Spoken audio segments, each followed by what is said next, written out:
Assalamualaikum warahmatullahi wabarakatuh.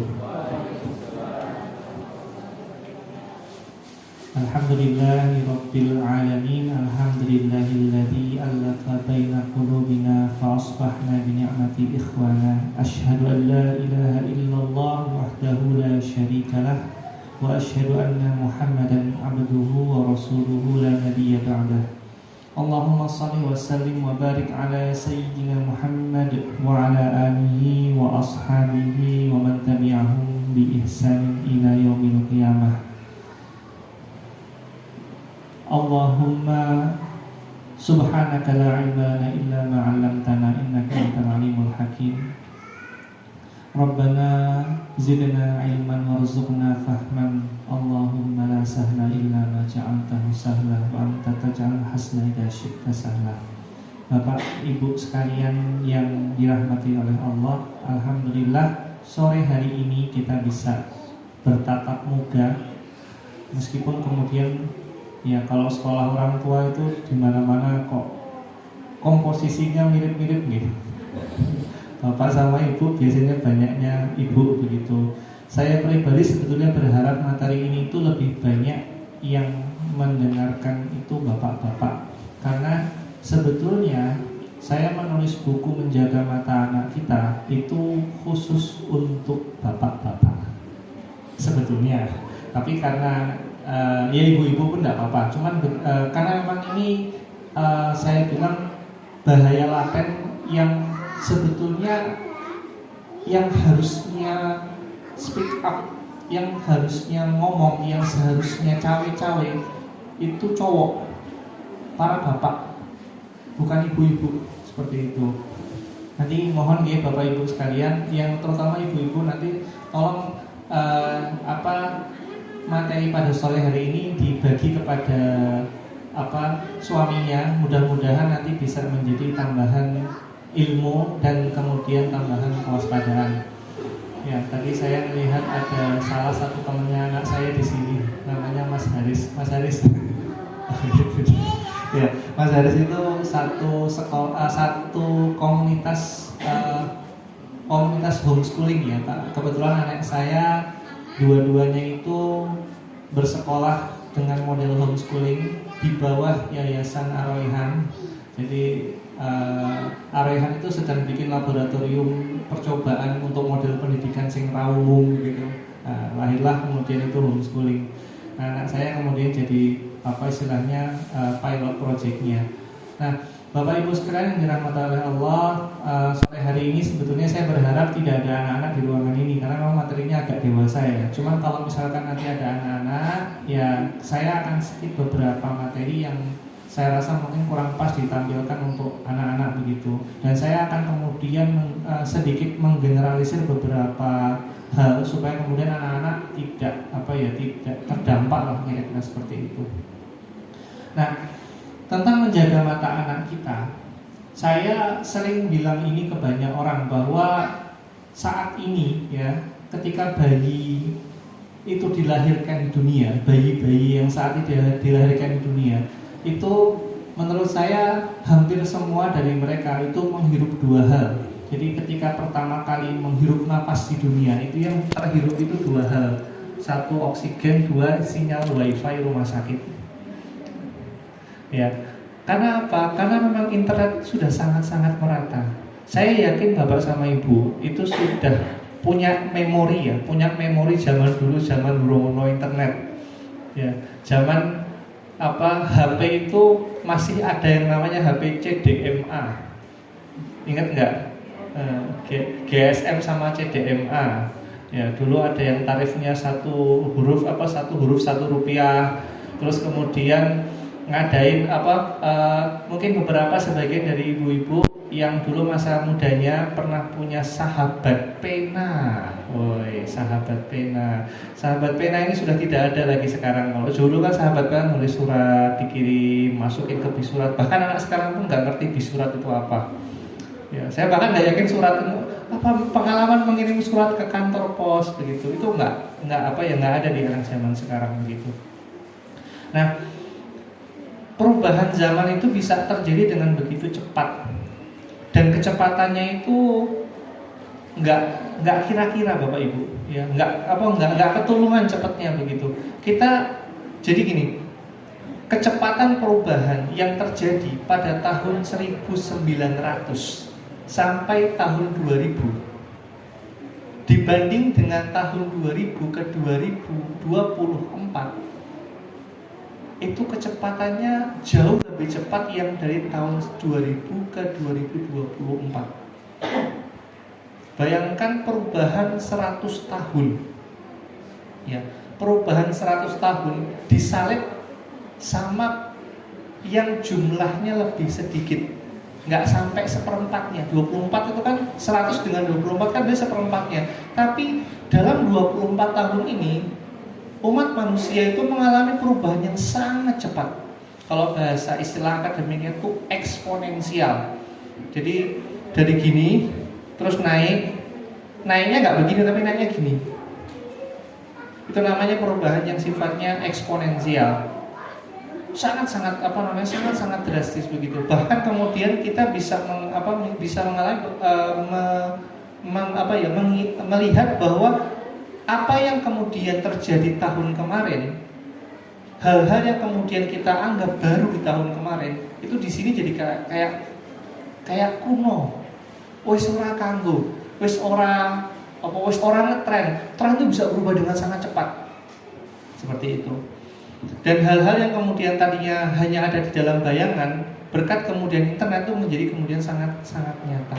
Nah, ini berkah sekaligus ancaman. Berkahnya apa? Berkahnya adalah kita itu jadi bisa lebih tersambung dengan komunitas global. Kita bisa jadi tahu apa yang terjadi di ujung dunia lewat sentuhan ujung jari kita. Ya. Ini kenikmatan ini Bu, itu bahkan kemudian tidak terbayangkan oleh orang-orang zaman dulu. Bisa ya, kita bisa tahu berita di ujung dunia hanya dengan swipe gitu. Tidak terbayangkan. Itu sisi baiknya. Nah, sisi yang lain, ini yang kemudian kita perlu sama-sama untuk mawas diri. Saya menyampaikan pada sore hari ini itu bukan dalam rangka untuk bikin parno, bukan, tapi untuk memberikan kesadaran. Ya, selama ini kita tuh banyak yang kemudian gagap. Gagap itu kita tergagap-gagap dengan kemajuan teknologi sampai kemudian jangankan memanfaatkan, ngikutin aja susah, gitu. Ya, mau ngikutin aja susah apalagi memanfaatkan. Nah, untuk itulah kemudian kita perlu sadar dulu. Apa kemudian hal-hal yang perlu kita waspadai, apa hal-hal yang kemudian perlu kita jauhi supaya kemudian ya keluarga kita bisa terlindung. Dan ini adalah tugas para bapak. Nah, ini makanya kemudian materi untuk para bapak. Karena dalam surat At-Tahrim Allah menyebutkan ya ayyuhalladzina amanu qu anfusakum wa ahlikum naro. Wahai orang-orang yang beriman, jagalah dirimu, dan bukan hanya diri kita saja, tapi anfusakum dan keluargamu, keluarga kalian maksudnya kalau di bahasanya ya, keluarga kalian dari api neraka. Maka kemudian kita perlu perlu memahami bersama bahwa ini bukan hanya permasalahan untuk pribadi, tapi juga permasalahan untuk anak-anak kita semua, begitu. Nah, kita mulai dari kejadian tahun 2010. Ini 14 tahun yang lalu, tentang bagaimana kemudian seorang orang tua yang kemudian asyik main game dan anak mati kelaparan. Tragis, Bu. Ini di Korea. Ya, jadi ironisnya gamenya itu game tentang membesarkan anak. Seperti itu. Baru-baru ini juga ada yang seperti itu. Mungkin ibu-ibu ada yang sebagian yang tahu begitu. Jadi anak usia 3 tahun itu ditinggal liburan 7 hari. 7 hari apa? Saya lupa berapa hari begitu. 10 hari kok ya. Ibu-ibu tahu ya beritanya ya. Itu saya, ya Allah, masalahnya Bu, ada CCTV-nya Bu. kan rekaman CCTV itu memperhatikan. Jadi bayangkan anak kecil usia 3 tahun itu ditinggal di dalam kandang loh, yang di rumah kan ada yang buat pagar biar kemudian nggak kemana-mana, ditinggal di sana tanpa ada apapun. Menurut saya anaknya mati kelaparan, Bu. Ada orang tua seperti itu? Ada. Dan itu hakimnya itu memberikan vonis yang sangat emosi, Bu. Ngomongnya begini, Anda adalah Anda adalah contoh terburuk orang tua yang ada saat ini. Jahatnya luar biasa. Seperti itu. Nah, lanjut lagi, G. Kemudian ini yang berikutnya tentang guru SMP di Purbalingga yang melakukan tindakan tidak senonoh kepada 7 siswa, dan dia punya koleksi video kartun porno. Ya, saya nggak tahu ya, ngomongnya 4.000 ini di portal berita. Jadi Bapak Ibu sekalian, ini adalah tesis saya. Meskipun saya bukan orang psikologi, tapi tesis saya tentang media. Yang saya teliti adalah bagaimana kemudian pengaruh pornografi kepada anak. Saya melakukan penelitian ke beberapa SD, wawancara langsung dengan anak-anak SD. Ada yang sekolah Islam, ada yang sekolah umum. Temuannya, Bu, sangat menarik. Ya, kalau orang bilang anak zaman sekarang, ya bahasanya gini, jangan ajarin anak soal pornografi, nanti dia malah penasaran begitu. Itu menurut saya tidak valid. Kenapa? Tidak usah diajarin, ketemu sendiri, Bu. Kalau dalam penelitian saya, usia termuda kenal pornografi itu kelas 2 SD. Dia sudah tahu apa itu porno, meskipun tidak kenal istilahnya, tapi tahu bahwa itu adalah pornografi. Kemudian di sebuah sekolah saya bertanya, ini di luar di luar obrolan karena memang kan tekniknya wawancara, karena wawancara saya ngobrol ngalor ngidul, tanya seneng apa kayak gitu. Sampai kemudian saya iseng bertanya, ngerti nggak di kelas itu siapa aja yang suka nonton? Suka ya, bukan pernah. Suka, tolong dibedakan suka dengan pernah. Kalau pernah itu kan beberapa kali terpapar, tapi suka itu berarti punya kebiasaan dan dilakukan secara berkala dan secara sadar, mencari dan melihat. Maka kemudian jawabannya sangat mengejutkan bagi saya begitu. Jawabannya gini, sing ora seneng nonton nek aku kae karo kae. Artinya apa? Satu kelas itu suka, Bu. Yang nggak suka cuma 3 orang. Yang cowok ya begitu. Saya nggak tahu yang cewek bagaimana. Tapi intinya adalah kita perlu sadar bahwa anak-anak SD itu sudah jauh lebih advance daripada Bapak Ibu sekalian soal teknologi begitu.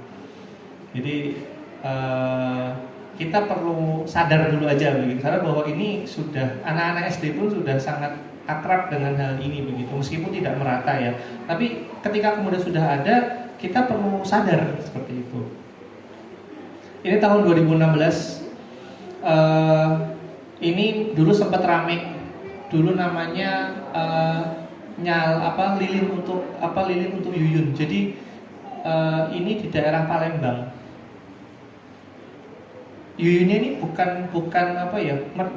jadi dia itu adalah siswi SMP yang ya biasa aja, pulang sekolah itu ya biasa aja begitu.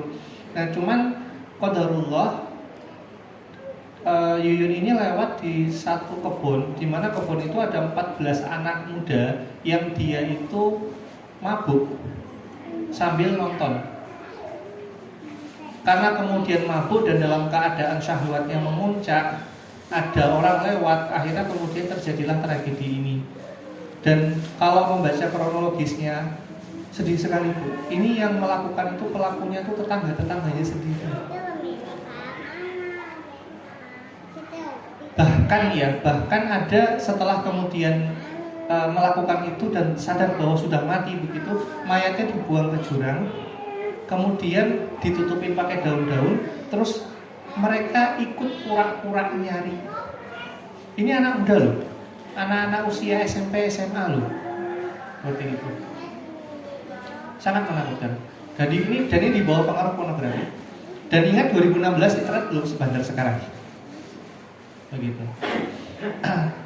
Nah, selama ini kita mengenal bahwa pornografi itu ya pornografi aja, ya udah, ya pornografi kita semua tahu lah pornografi itu apa begitu. Ya, saya ngomong begini di depan anak-anak karena anak-anak saya berani memastikan bahwa anak-anak nggak ngerti istilah ini. Anak-anak nggak ngerti istilah ini, tapi kalau istilah lain mereka tahu. Tapi kalau kita pakai istilah ini, insya Allah aman. Gitu. Jadi pornografi itu semua kita tahu. Tapi kalau misalkan kita menganggap bahwa pornografi itu hanya konten yang ada di internet, itu salah besar. Karena lebih dari itu. Karena kalau zaman dulu kalau kita bicara soal pornografi ya sudah ada dari zaman dulu. Konten pornografi tertua itu di buku saya ada 15.000 tahun sebelum Masehi. Sudah ada. Sejauh itu. Jadi kita perlu sadar bahwa hal-hal seperti ini bukan hal-hal yang asing. Zaman dulu sampai sekarang itu selalu ada. Tapi yang membedakan adalah adanya internet, Bapak Ibu sekalian. Internet ini adalah game changer-nya. Sesuatu yang mengubah jalannya permainan yang tadinya tidak terlalu bermasalah itu menjadi masalah yang luar biasa besar. Ini sudah menjadi polemik yang cukup serius di negara-negara seperti Eropa dan di Amerika, karena di sana mereka membebaskan, mereka melegalkan begitu. Kalau di Indonesia, alhamdulillah syukurnya belum ilegal.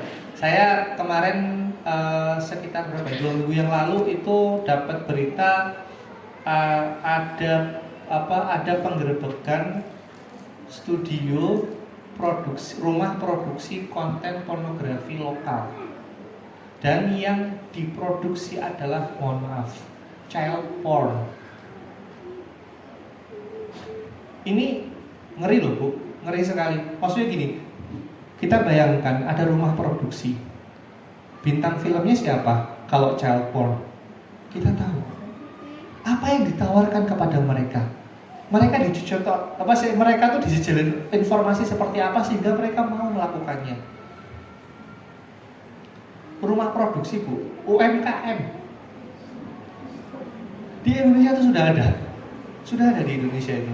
Dan kalau menurut keterangan teman-teman saya yang kemudian memang concern di bidang ini, bilangnya ya yang digerebek itu yang gede-gede, yang kecil-kecil itu aman, banyak. Seperti itu. Itulah kenapa kemudian kita perlu sadar, perlu mawas diri dalam hal ini begitu. Nah, apa yang membedakan? Nah, yang membedakan ini Bu Pak. Pertama, yang harus disadari adalah adiksi atau kecanduan pornografi, ya, itu secara ilmiah mempengaruhi bagian otak yang sama seperti ketika seseorang mengkonsumsi narkotika. Jadi otak yang bekerja itu sama. Kalau istilah medisnya itu reward circuitry, atau kemudian bagian dalam otak, bagian ini tengah-tengah sini lah begitu. Ya, saya tidak berani membahas lebih lanjut karena memang itu ranahnya para neuroscientist begitu. Tapi intinya adalah saya ingin menjelaskan dengan bahasa yang lebih sederhana. Pornografi bikin kecanduan, tapi jenis kecanduannya beda. Bedanya apa? Bedanya adalah pornografi tidak berbasis jumlah. Saya ambil contoh misalnya, orang kecanduan rokok. Orang kecanduan rokok itu kan awalnya cuma sebatang. Lama-lama nggak cukup segitu, dia butuh lebih dosisnya. Makanya kemudian perokok berat, menurut saya ada yang perokok berat dari sini, yang sehari bisa sampai habis 2 bungkus gitu. Ngebul-bul terus kayak kereta api, nggak berhenti begitu. Nah, itu sudah dalam kondisi kecanduan nikotin. Dia butuh nikotin dengan kadar yang tinggi supaya kemudian otaknya tetap merasa waras. Makanya kalau orang yang sudah kecanduan nikotin itu biasanya nggak bisa mikir kalau nggak merokok. Kenapa? Otaknya berhenti yang bekerja adalah dopaminnya. Dopamin, ayolah ini mana nikotin ini, ayo begitu. Akhirnya kemudian seorang perokok berat itu akan mencari segala cara, bahkan kemudian menggunakan pembenaran logika untuk terus merokok. Ya, nggak salah karena otaknya yang memerintahkan begitu.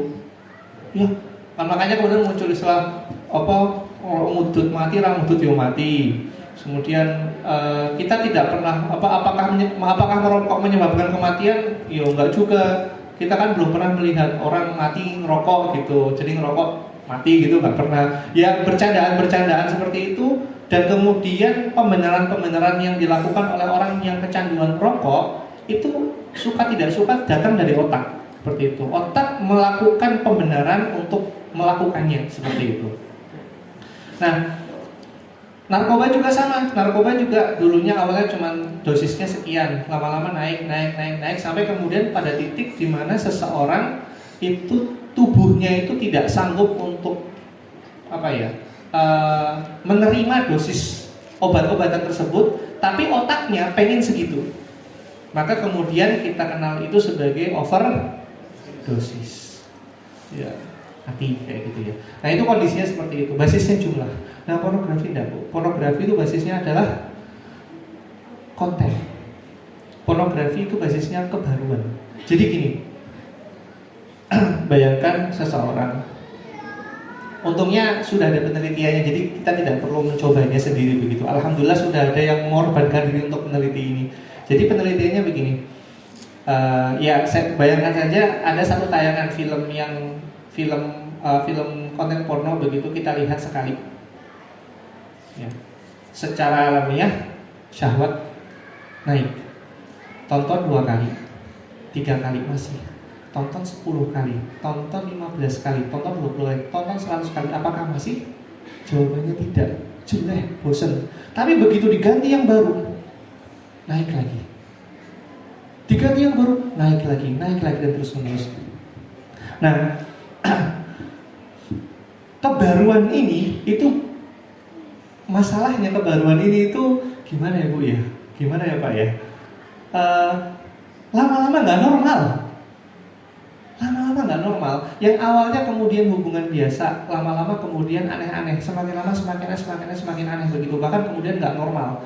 Itulah kenapa kemudian banyak kasus istilahnya kejahatan seksual itu orangnya itu sudah dalam tanda kutip pemahamannya udah miring gitu ya. Bagaimana dia memandang lawan jenis, bagaimana dia memandang hubungan seksual itu sudah menjadi beda seperti itu. Dan bagaimana kemudian mindsetnya memandang lawan jenis, misalnya bagi ini mohon maaf bukan cuma cowok ke cewek tapi cewek ke cowok juga, laki-laki ke wanita dan wanita ke laki-laki itu juga kemudian kurang lebih sama seperti itu. Nah, maka kemudian kenapa tadi saya bilang di awal ada child porn? Karena apa? Karena memang dia sudah tidak merasa puas lagi ketika berhubungan secara normal. Ketika melihat normal itu dia sudah tidak syahwatnya sudah tidak panggil lagi, sudah bosan. Dopaminnya menuntut sesuatu yang baru. Akhirnya apa? Jadi nggak normal begitu. Nah, kemudian, masalahnya adalah setiap menit, ini data satu situs yang sangat terkenal. Jadi memang situs ini setiap tahun selalu mengeluarkan reviewnya, data-datanya, membuka datanya, berapa negara bla bla bla begitu. Di situ saya sadar sebetulnya Indonesia alhamdulillah masih baik-baik saja. Kenapa? Karena saya nyebutnya ya, masih agak mending dibanding negara-negara yang lain karena tidak sampai masuk 20 besar. Untungnya Indonesia nggak masuk 20 besar. Meskipun katanya Kemenkominfo Indonesia itu pengakses konten pornografi terbesar nomor 3 di dunia, tapi kok saya nggak yakin ya sama data itu. Ya. Nah, bayangkan Bapak Ibu sekalian, setiap menit itu ada 14 video baru di sini diupload. Setiap menit. Jadi praktis seseorang tidak akan pernah kehabisan konten. Ibarat kata kita mengonsumsi narkoba, tapi dosisnya bisa nggak terbatas. Kita bisa mengonsumsi sebanyak-banyaknya tanpa harus kemudian merasa khawatir. Ditambah lagi narkoba itu mahal, ini gratis. Ya, akses internet sekarang Bu itu tersedia 24/7 dan bisa privat. Kalau dulu zaman dulu orang mengonsumsi konten pornografi itu harus diam-diam. Kenapa? Adanya cuma kaset VCD sama kaset VHS. Nggak bisa diputar kalau nggak di TV sama VCD player. Harus TV besar. Makanya kemudian nontonnya diam-diam, susah. Punya majalahnya pun tersembunyi-sembunyi. Sekarang Bu, enak sekali. Itu sudah bisa. Orang bilang, oh kan pemerintah blokir situs porno. Iya, yang diblokir itu hanya sebagian saja. Yang tidak terblokir masih banyak sekali begitu. Kenapa saya tahu? Karena saya punya beberapa teman yang bekerja di industri ini. Untungnya masih waras. Jadi maksudnya ya, saya ingat ketika launching buku ini, salah satu teman saya yang bekerja di industri itu mau untuk diajak ngobrol. Saya ajak ngobrol. Rekamannya ada di YouTube Happy Family kalau nggak salah, kalau pengen menyimak begitu. Ya, nama disamarkan jelas ya, nama disamarkan, suara juga disamarkan begitu. Tapi intinya adalah dia masih mau untuk ikut prihatin. Dia bikin juga, tapi ya dia sadar juga kalau ini saya tak gawe iki sajane ora apik begitu. Ya alhamdulillah masih punya kesadaran, tinggal ya saya berdoa semoga dia segera taubat begitu. Nah, maka kemudian dari sini kita sampai pada kesimpulan bahwa pasti generasi alfa, gen alfa, anak-anak kita itu terpapar, suka atau tidak suka, cepat atau lambat. Pertanyaannya kita siap atau tidak? Kan itu ya. Pertanyaannya kita siap atau tidak? Ini data semua nih. Saya agak percepat ya, agak panjang soalnya. Oh iya nih, maaf sebentar. Ini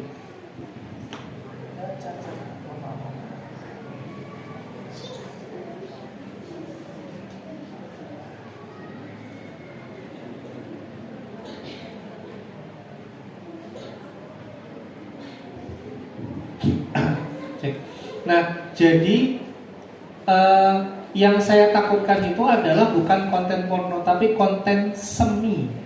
Semi itu artinya apa? Semi itu yang dia itu tidak diperdebatkan apakah itu vulgar atau tidak.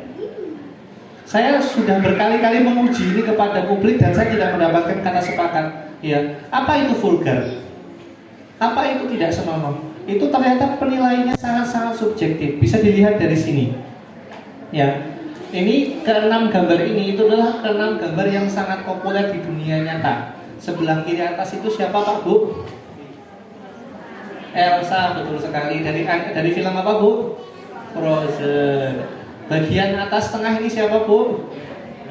Blackpink, betul sekali. Sebelah kanan ya ini saya asal ngambil dari situs Uniqlo. Sebelah kanan bawah apa Pak Bu? Ya ini pengantin Basahan Solo, betul. Sebelah bawah tengah apa Bu? Iya, saudara-saudara kita yang ada di Papua. Sebelah kiri bawah siapa Bu? Little Mermaid, betul sekali.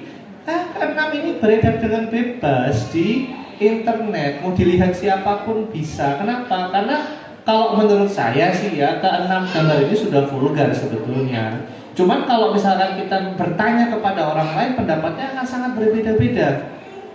Saya percaya bahkan kemudian mungkin di sini tidak semuanya sepakat ini vulgar atau tidak. Kalau saya berpendapat ini vulgar, tapi kalau misalkan bagi teman-teman yang lain, Bapak dan Ibu sekalian bilang, enggak kok, biasa aja, situnya aja yang otaknya ngeres. Bukan begitu cara berpikirnya. Karena apa? Karena begini Bapak Ibu sekalian, ya, konten semi pornografi itu adalah jembatan seseorang menuju ke dalam konten pornografi.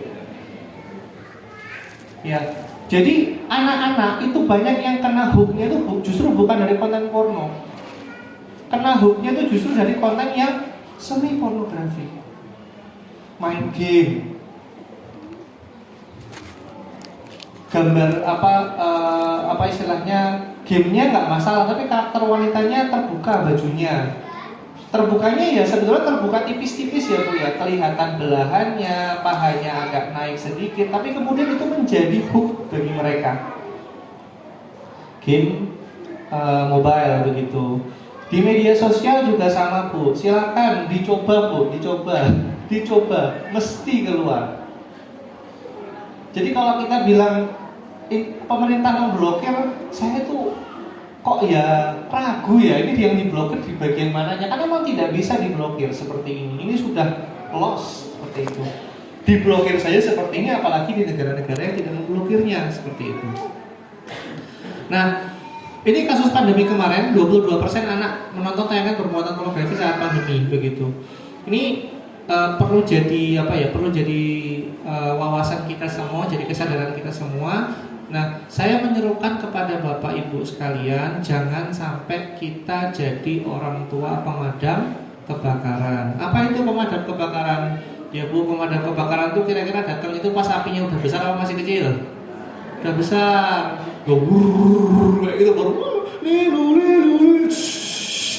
apinya padam. Yang tersisa ketika sudah padam apa Bu? Rumahnya masih utuh apa enggak Bu? Sudah tidak, sudah tinggal puing. Nah, jangan menjadi orang tua pemadam kebakaran. Maka kemudian kita perlu menjadi orang tua yang ya lebih sadar dan lebih aware terhadap hal-hal seperti ini. Kenapa? Ini sangat dekat dengan kita. Banyak orang tua yang kemudian maklos ngasih anaknya HP, diwaktuin tidak, disensor kontennya tidak. Saya punya pengalaman salah satu saudara saya. Itu anaknya itu kan dipinjamkan HP sama orang tuanya, nontonnya YouTube ya, begitu. Nah sementara orang tuanya kan ya, saya nggak tahu ya, orang tua kan macam-macam ya. Ada yang kemudian suka nyari macam-macam yang aneh-aneh begitu. Ya kalau HP-nya dipinjemin ke anak kan ya algoritmanya menyesuaikan gitu. Yang dilihat apa Bu? Ya akhirnya yang dilihat sama anak, yang dilihat sama bapaknya. Akhirnya apa? Kacau semuanya. Seperti itu. Nah maka kemudian yang perlu dilakukan itu adalah dua hal Bu. Ya dua hal saja dilakukan. Sebenarnya banyak. Allah Akbar.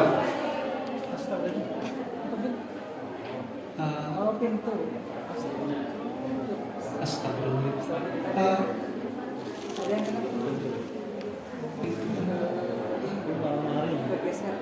Almarinya nih, lepas ya, pintunya almari ini, dia lepas sampai sini. Nggak ada yang luka kan? Alhamdulillah ya Allah. Dari mana ya? Bapak Pak selamat datang. Jadi yang perlu dilakukan, ini apa tuh saya lanjutkan ya. Kita deg-degan sama-sama nih gitu. Yang perlu dilakukan sebetulnya ada banyak, tapi saya coba rangkum dua saja. Minimal dua ini dilakukan lah. Kalau dua ini dilakukan, insya Allah lebih baik begitu. Yang pertama adalah filter. Yang kedua adalah bonding. Ya, yang pertama apa Bu Pak? Filter. Yang kedua apa?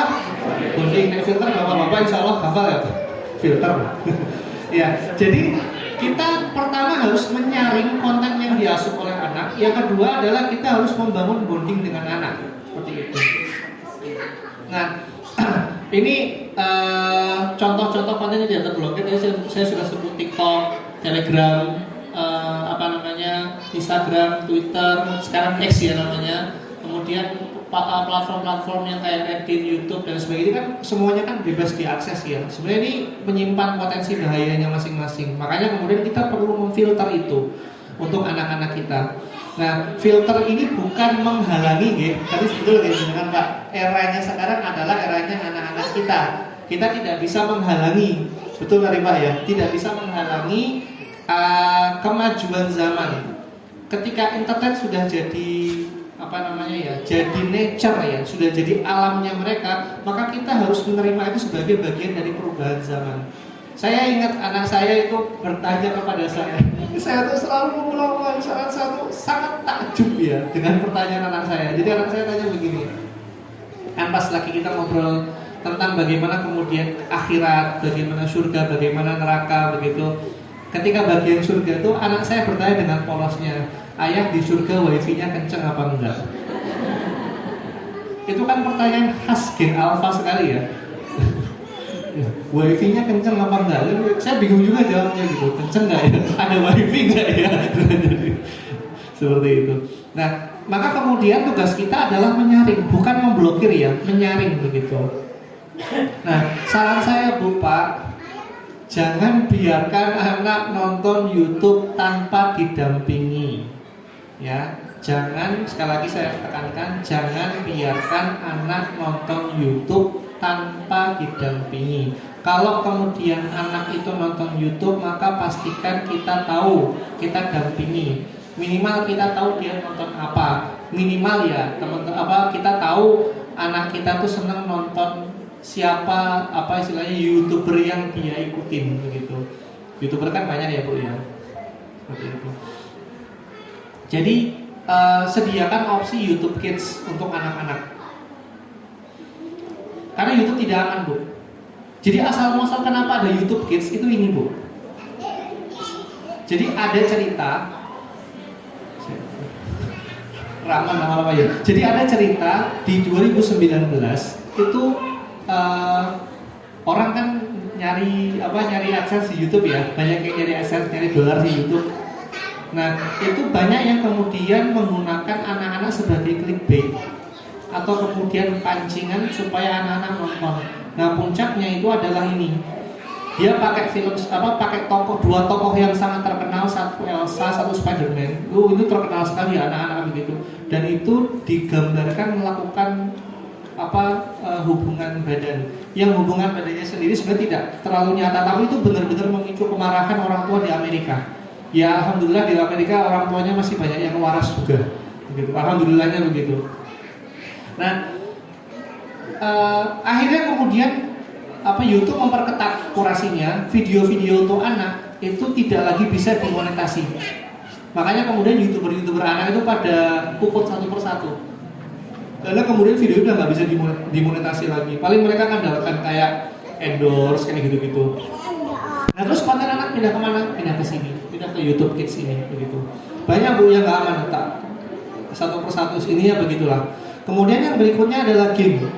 Ya, game ini mungkin pendapat yang kurang populer ya Bu, tapi menurut saya dan ini disepakati oleh beberapa kawan saya yang terlibat dalam e-sport atau olahraga game begitu,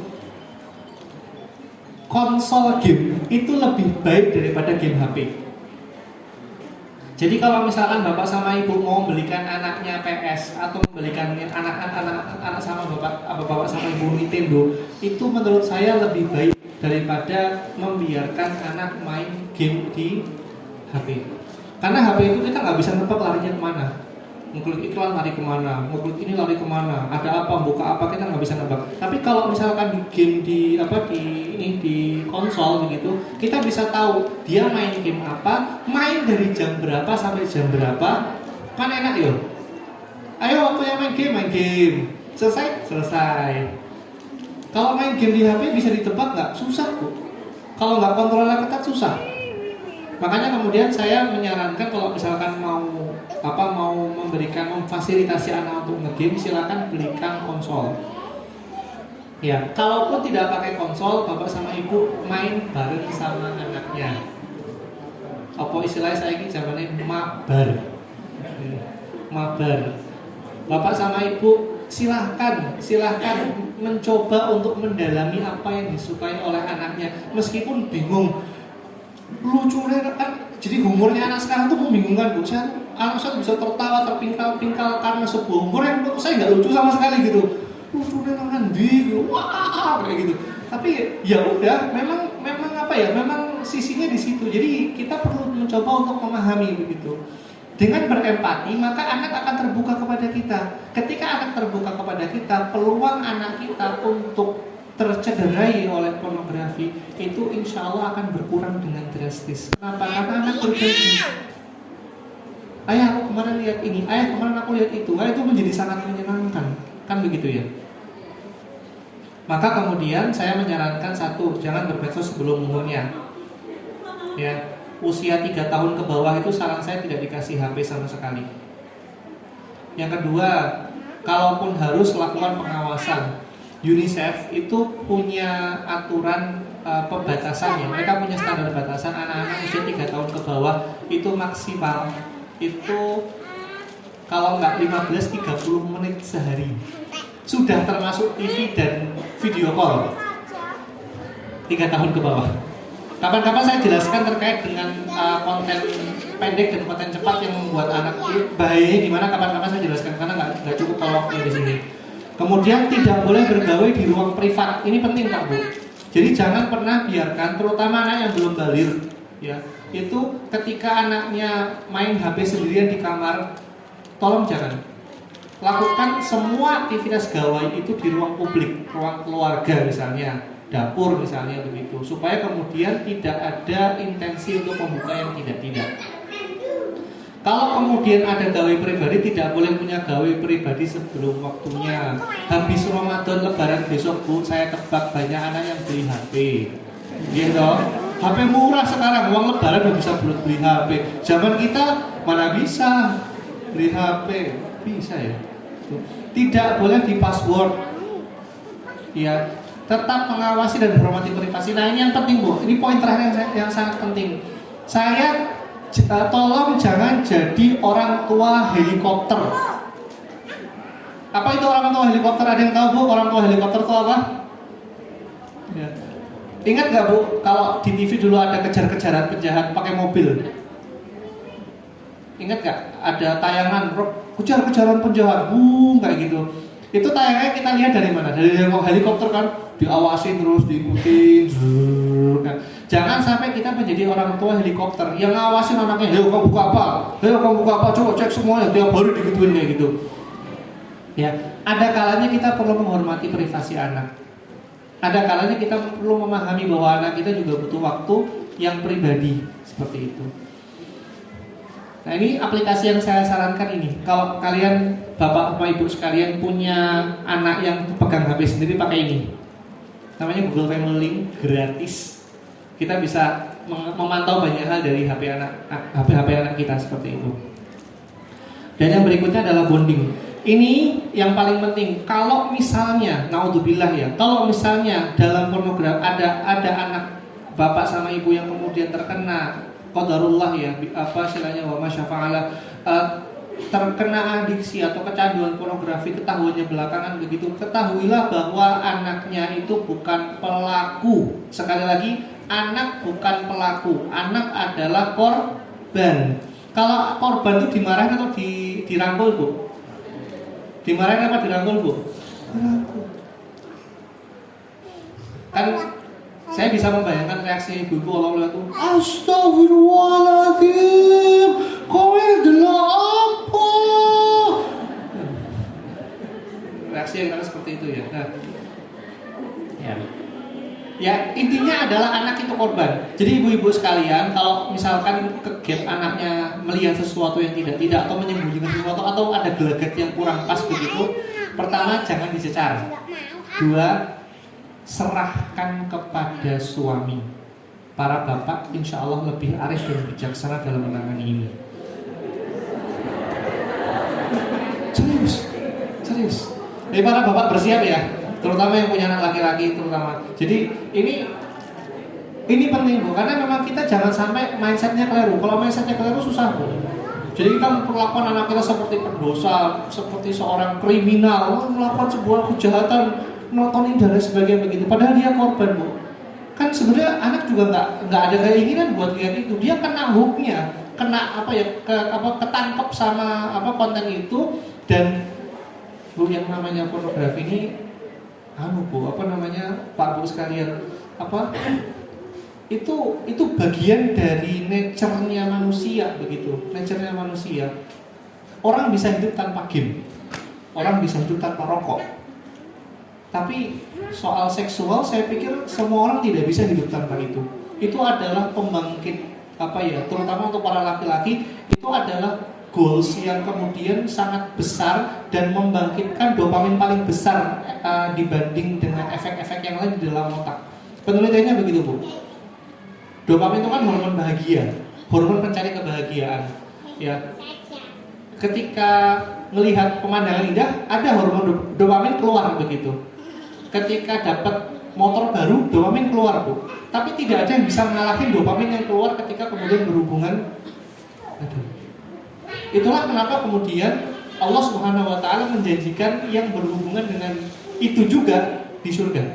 Karena memang nature-nya seperti itu. Nah, makanya saya bilang lagi di sini, anak itu adalah korban, dia bukan pelaku. Maka tugas kita adalah merangkul dan merawat dia sebaik-baiknya. Kita luangkan waktulah untuk riset apa yang dilihat anak, apa yang dibaca sama anak supaya nyambung ngobrolnya. Atau minimal kalau nggak nyambung ginilah, ketika dia cerita bilang, oh iya ya, kayak gimana sih? Kan kita kan jarang kayak begitu ya. Anak ngomong sama anak bilang, oh ya, gimana? Terus, wah, keren banget itu. Wah, ngeri juga. Meskipun kita nggak ngerti yang ngomong foto kayak gitu, tapi kita tuh diiyain aja begitu. Itu akan membangun keterbukaan bagi anak begitu. Jadi ini tips ya Pak Bu sekalian, supaya kemudian kita tuh bisa lebih nyaman nanti jadi orang tua begitu. Jadi orang tua yang asik dan yang bagi saya cukup penting adalah bikin aturan, bikin rules. Jadi misalnya kalau di rumah saya kalau di rumah itu gawai gadget itu kita punya peraturan. Peraturannya adalah menggunakan timer. Jadi masing-masing anak pertama saya sama anak kedua saya masing-masing punya timer. Saya mencoba berbagai macam peraturan dan saya anggap itu permainan buat anak saya gitu. Misalkan aturan titit, ayo berapa? Jatah sehari berapa menit? 15 menit. Oke, 15 menit tik. Ayo gitu. Habis. Oh, masih ini. Habis. Jadi kita punya kuasa, kita punya pegangan. Minimal aturannya ada. Karena kalau ada aturan, kita enak menegakkan peraturan itu. Kita bisa jadi punya patokan berpijak. Kalau nggak ada peraturan, susah Pak Bu sekalian. Yo main terus ojo suwe-suwe. Ojo suwe-suwe itu seberapa? Jangan berlebihan. Berlebihan itu seberapa? Kan kita nggak punya patokan. Tapi kalau kita sudah punya patokan, maka insya Allah akan lebih mudah semuanya. Berat? Jelas. Berat Bu. Jadi orang tua di zaman sekarang ini berat Bu. Saya tidak menampik Bu, pusing Bu jadi orang tua zaman sekarang itu. Tekanannya banyak sekali begitu. Tapi bisa. Insya Allah bisa. Terakhir, saya ingin mengutip quote-nya Sultan Salahuddin Al-Ayyubi. Ini quote ratusan tahun yang lalu, tapi masih relevan sampai sekarang. Jika kamu ingin menghancurkan sebuah negeri tanpa harus berperang, maka sebarkanlah perzinaan dan ketelanjangan di generasi muda mereka. Ini nasihatnya Sultan Salahuddin ratusan tahun yang lalu. Tapi entah kenapa kok ini menjadi sangat lekat dengan kita pada zaman sekarang ini. Maka mudah-mudahan Allah memudahkan kita agar bisa menjadi orang tua yang lebih siap dalam menjaga mata anak kita. Amin Allahumma amin. Aku qouli hadza wa astaghfirullah li wa lakum. Assalamualaikum warahmatullahi wabarakatuh.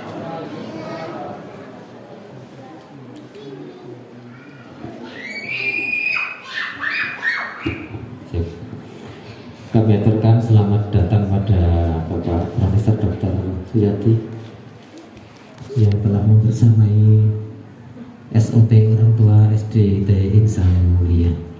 Juga terima kasih pada Bapak Muhammad Zia-Ul-Haq yang telah memberikan paparan yang nyata bagi kita. Mulai itu semua bisa kita butiri. Yang pertama, menjaga mata anak kita. Ketika anak kita lahir, anak kita sudah menghirup dua hal, yaitu menghirup oksigen dan menghirup wifi rumah sakit. Kalau lahirnya di rumah sakit, tapi kebanyakan kan ibu-ibu sekarang itu kan melahirkannya di rumah sakit atau minimal puskesmas atau bidan praktek. Itu pun mesti ada wifi.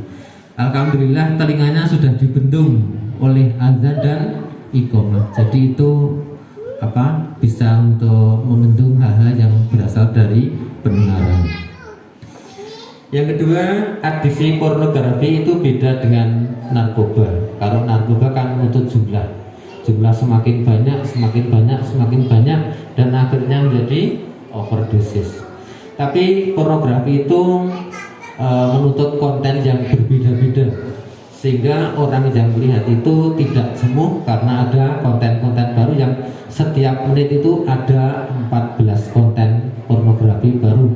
Berarti 1 menit itu 1 konten, baru 1 website. Padahal di dunia itu ada ratusan atau ribuan, setiap hari 100 website baru. Berarti kalau 30 hari ada 3000 website baru. Itu menjadikan Kominfo tidak bisa untuk memblokir Bapak Ibu. Kemudian untuk menjaga anak kita, yaitu kita sharing, ya kita filter, karena yang memfilter itu lebih rendah ilmunya dari yang membuat konten. Di filter ini membuat lagi, di filter ini membuat lagi, karena mereka mestinya butuh duit. Nah, bagaimana cara membangun atau membuat konten itu yang menghasilkan duit bagi mereka? Yang kedua, bangun bonding. Bonding itu ikatan emosional antara orang tua dengan anak yang terjalin dengan baik. Kemudian untuk membatasi supaya anak kita itu matanya tidak terpengaruh oleh hal yang buruk, satu, jangan biarkan anak bermedsos sebelum umurnya, baik itu di IG, di Facebook, dan yang lainnya. Kemudian lakukan pengawasan dengan baik apa yang dilihat oleh anak. Awasi, jangan biarkan. Bapak Ibu mestinya curiga kalau anak itu nontonnya sambil delik, sambil kunci kamar. Itu pasti ada hal-hal yang patut dicurigai. Kemudian orang tua bisa mengunduh Google Family untuk mengawasi anak-anak atau HP-nya anak-anak. Yang terakhir adalah ketika anak itu melihat sesuatu yang tidak baik, anak itu menjadi korban. Maka yang namanya korban itu tentu menderita. Jangan orang tua memarahi, membentak-bentak. Anak sudah jadi korban menderita, dimarahi, dibentak orang tua, itu sudah menjadi tertekan kembali. Begitu Bapak Ibu kira-kira yang bisa kita butiri. Sesi selanjutnya adalah tanya jawab atau diskusi. Monggo Bapak Ibu yang mau bertanya atau mempunyai masalah atau mempunyai curhatan mungkin pada Bapak Muhammad Ziaul Haq, dipersilakan. Kalau yang Ibu di sebelah selatan mungkin bisa maju dengan mic supaya bisa didengar semua ayah bunda. Monggo dipersilakan.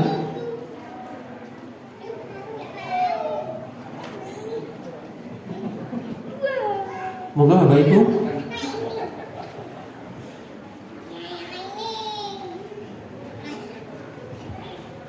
Mungkin masih sungkan Bapak Ibu. Tak wakili dulu Bapak Ibu. Ketika orang tua itu sudah membatasi Pak Ziaul Haq, kemudian anak itu masih merengek nanti itu.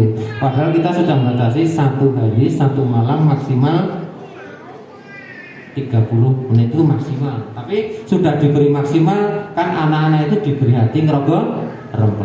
Beri ini minta lagi, beri ini minta lagi. Itu bagaimana cara kita membatasi supaya aturan yang kita terapkan itu bisa ditaati oleh anak-anak.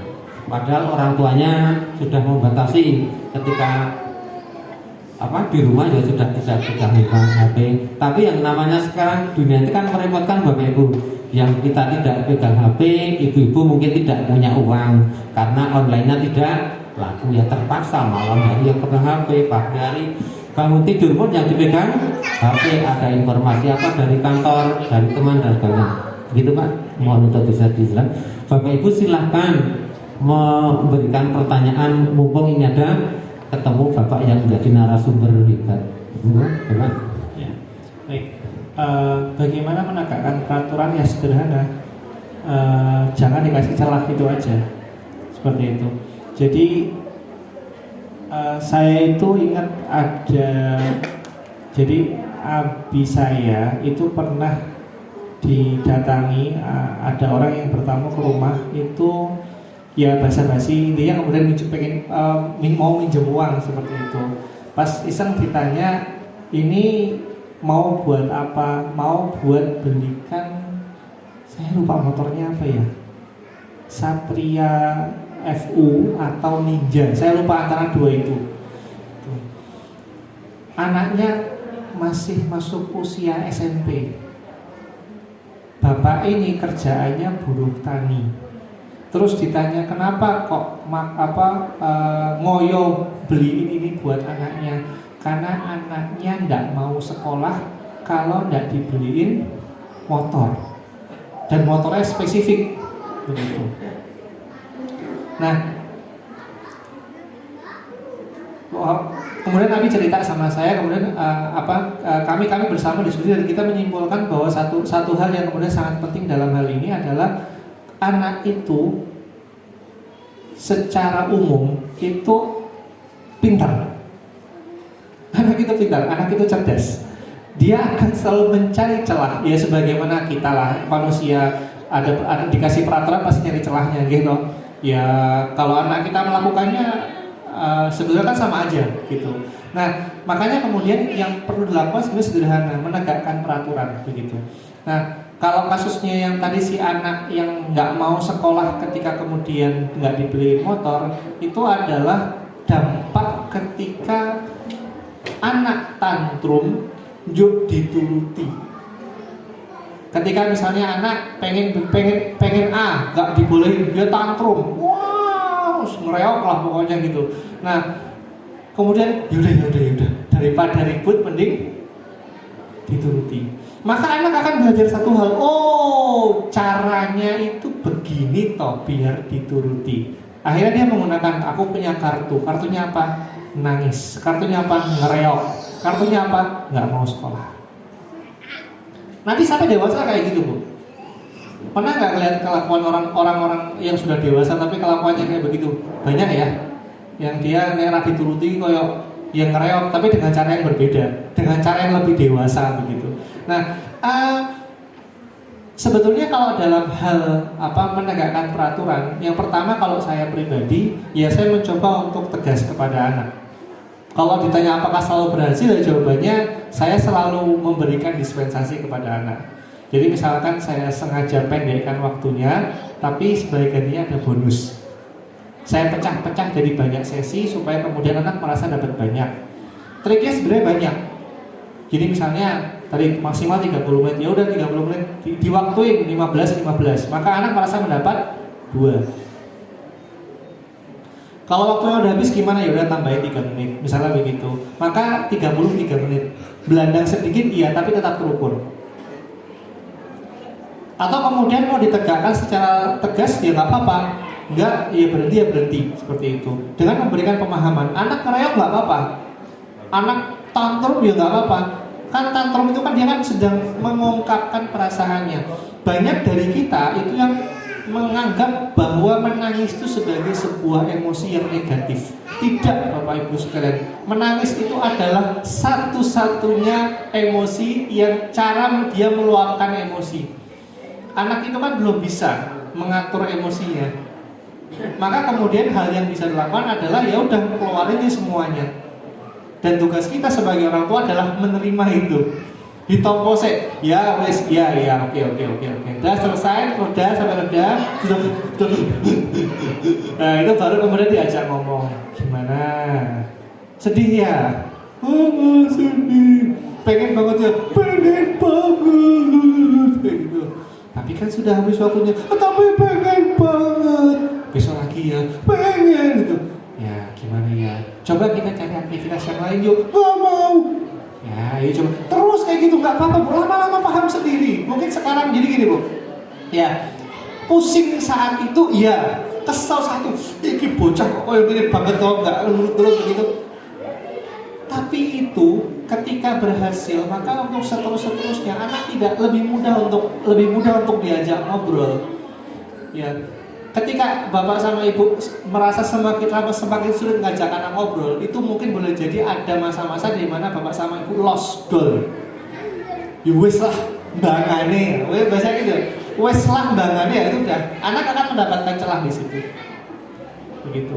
Maka kemudian kita perlu sadar bahwa mengondisikan cara seperti itu. Kalaupun sudah agak dewasa, kalau misalnya sudah agak dewasa baru bisa diajak ngobrol.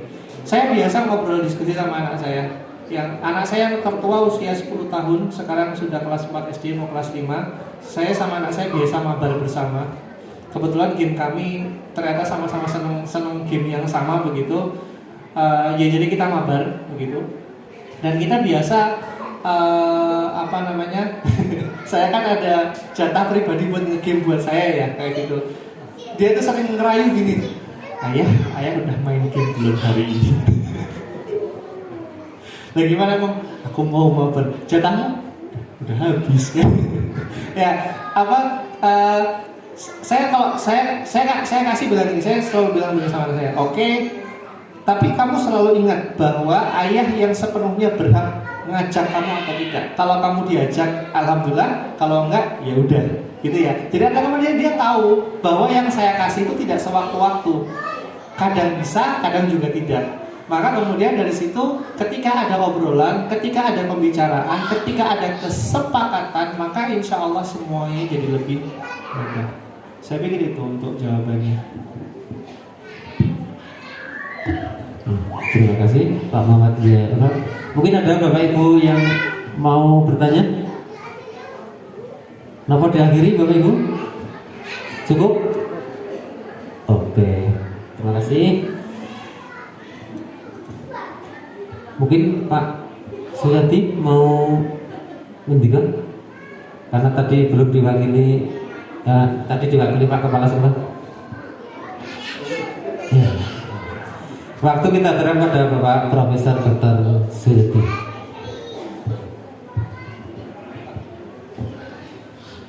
Ya, matur nuwun. Assalamualaikum warahmatullahi wabarakatuh. Ya, menarik sekali ya Bapak Ibu acara sore hari ini yang disampaikan oleh Mas Zia. Saya tuh tahu dulu Mas Zia itu masih ABG gitu ya, dan sudah lama nggak ketemu, sekarang menjadi narasumber top.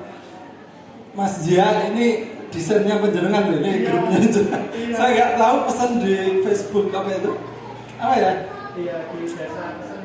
Jasa pesan, buka Facebook itu ada iklan apa ini? Iklan desain itu. Saya itu nggak tahu setelah kok dicat lama-lama. Itu ada gambar Mas Zia gitu ya. Nah, ternyata ini kita pakai ini Mas Zia, logonya apa itu? Yayasan ini dari bisnisnya Mas Zia, ini bisnisnya macam-macam itu, udah keren gitu ya. Saya juga tadi pas lihat, kok kayaknya kenal ya. Oh gitu.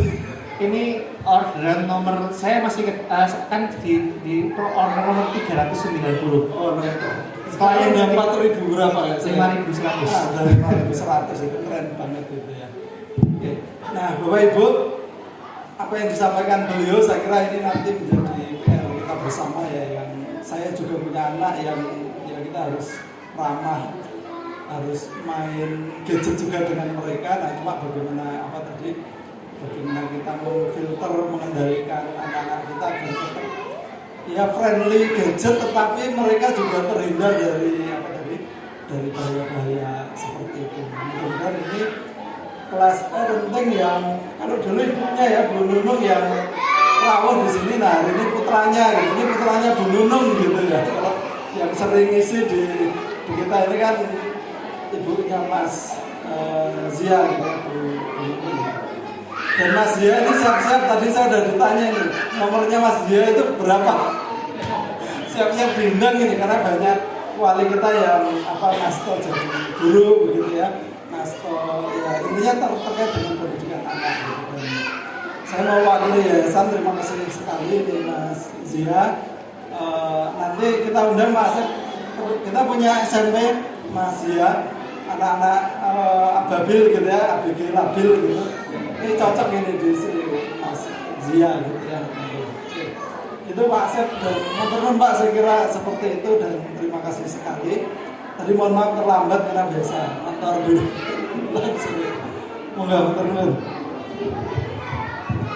Terima kasih, kita berikan pada Pak Profesor Dr.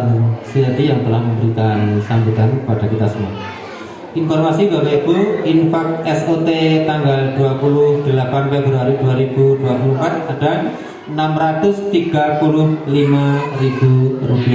Semoga bermanfaat bagi SDIT Insan Mulia. Dari saya pribadi banyak yang kurang berkenan, kurang sopan dan tutur kata yang tidak baik. Mohon maaf yang seterusnya. Mari SOT sore hari ini kita akhiri dengan membaca hamdalah bersama-sama. Alhamdulillahirrahmanirrahim. Pada Bapak narasumber kita ucapkan terima kasih. Assalamualaikum warahmatullahi wabarakatuh. Setelah buka